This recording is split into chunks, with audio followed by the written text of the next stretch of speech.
Hello, everyone. My name is Anthony M, and I'm here to talk about the voyage of Ferdinand Magellan and his circumnavigation around the world.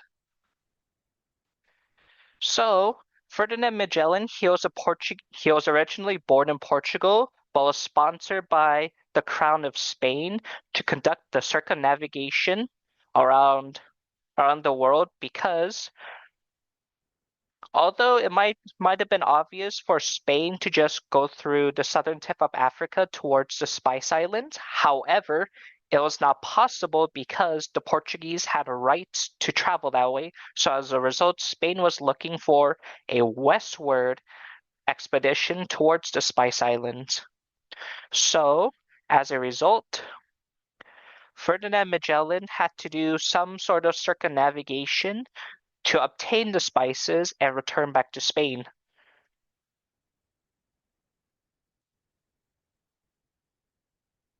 Sorry about that.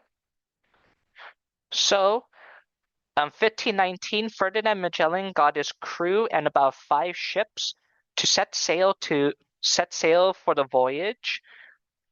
So, in about a year after he started, in about that's when Ferdinand Magellan faced the Strait of Magellan. That is where, although the Strait of Magellan may seem very easy to see how to pass through, during during the time of Magellan, it would have not been possible to travel through such area. It took him about 38 days to pass through the area, but as a result of that, he was the first to cross the strait as a result. It took about, after passing through the straits, it took him about 98 days to go through the Pacific Ocean.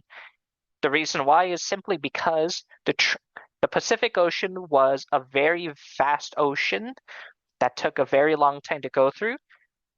Even the trade winds, which Ferdinand Magellan passed through, going twice through the Atlantic and twice through the Pacific Ocean. So, in about the 16th of March 1521, Ferdinand Magellan first landed on the Philippine Islands, and he stayed there for a little over a month, or talking with the natives of the Philippine Islands.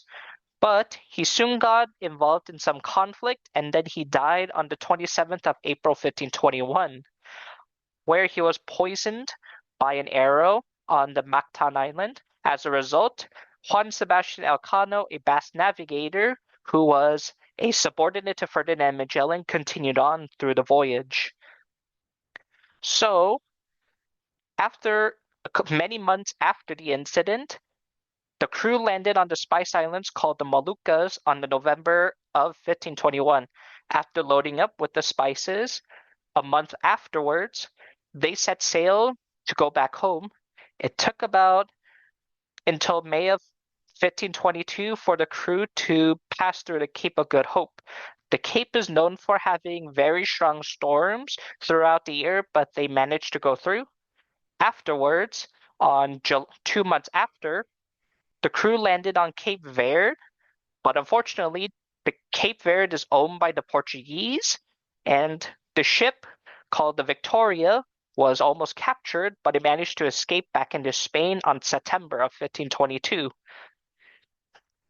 It was very lucky because that was the last ship available. The other 4 ships, 1 escaped back to Spain, and 3 were damaged beyond repair and were stuck incomplete of the voyage. So the takebacks of the voyage was that it was the first circumnavigation of the world, and it allowed for people to realize that it's not just only the Atlantic and the old world of Europe, Asia, and Africa. And it also allowed for a path of global trade between Asia and to North America and South America. So it must also be important to know that Ferdinand Magellan was not the first person to actually circumnavigate the world because he died in the Philippine Islands, but rather it was his subordinates and the last remaining crew called Juan Sebastian Elcano who managed to go back to Spain. Thank you very much.